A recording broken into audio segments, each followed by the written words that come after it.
አንዳንድ ጊዜ አንድ ሰው ጋር ያለነው ያ ሰው ስላለ ደስ ብሎን ሳይሆን እሱ ሲሄድ የሚሰማንን የብቸኝነት ስሜትና ባዶነት ስለፈራን ብቻ እንደሆነ አስተውላችሁ ታውቃላችሁ? ይህን ለራሳችን እንኳን አምኖ መቀበል በጣም ይከብዳል። በተለይ ማግባትና በጊዜ ትዳር መያዝ የህይወት ትልቁ ስኬት ተደርጎ በሚታሰብበት ሰው ምን ይለኛል የሚለው ፍርሃት በሚያሽከረክረው ማህበረሰብ ውስጥ እውነተኛ ፍቅርንና ብቸኝነትን ከመፍራት የመጣን ጥገኝነት መለየት እጅግ አዳጋች ነው። የህብረተሰቡ ጫናና የውስጣችን ባዶነት ሲገናኙ ማንኛውንም አይነት ግንኙነት ፍቅር ብለን እንድንጠራው ያስገድዱናል።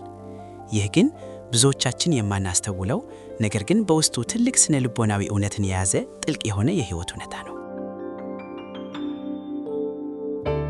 ብዙ ሰዎች ፍቅር ማለት ሁል ጊዜ ስለ አንድ ሰው ማሰብ፣ መልእክት እስኪልክ ድረስ በጭንቀት ስልክን ደጋግሞ ማየት ወይም ያ ሰው ትንሽ ራቅ ሲል የሚሰማን ከፍተኛ የመረበሽ ስሜት እንደሆነ አድርገው ያስባሉ።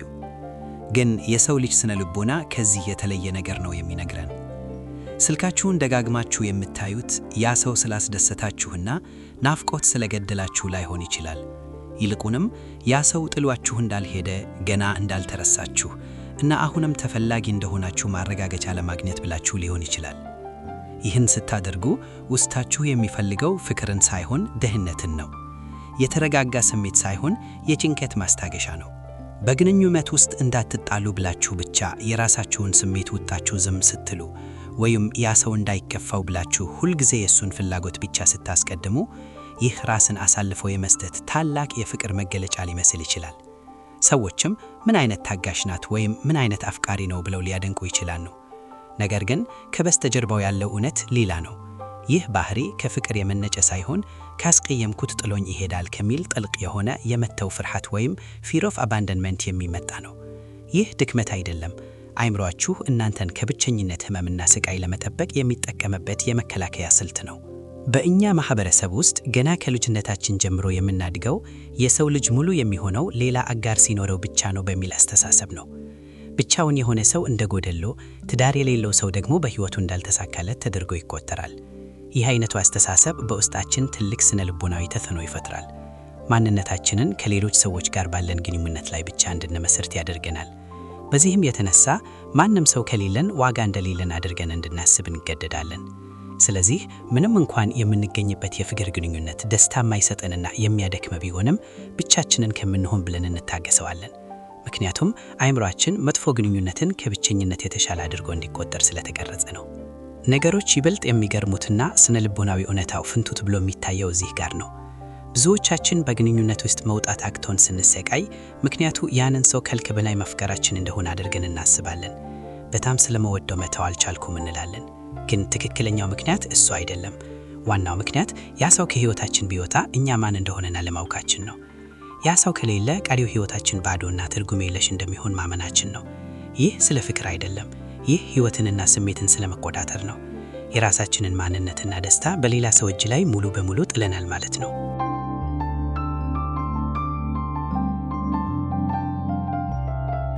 እውነተኛ ፍቅር ነፃነት አለው።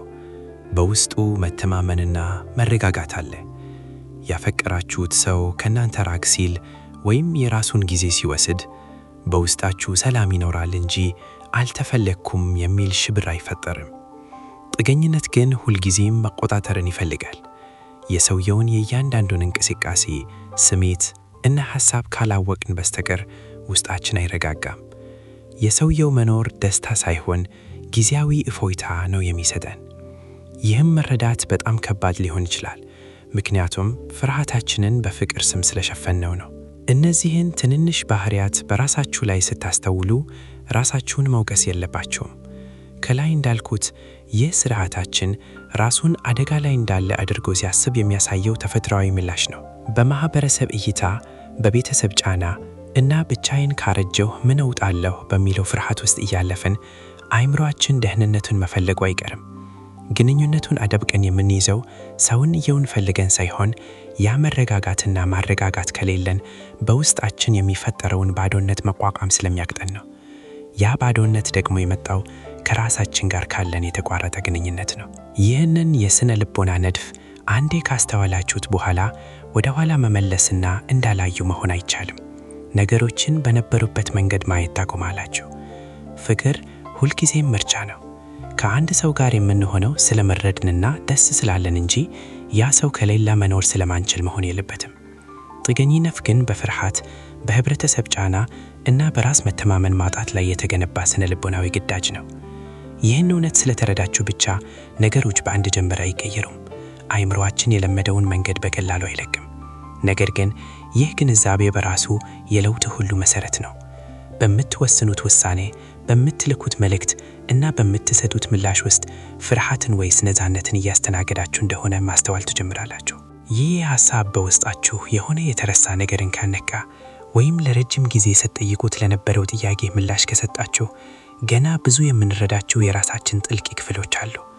የሰዎችን ባህሪና የራሳችንን ስሜት መረዳት የህይወት ትልቁ ጉዞ ነው። ራስን፣ ፍርሃትን እና እውነተኛ ማንነትን መረዳት የሁሉም ነገር መጀመሪያ ነው። እስክንገናኝ ሰላም።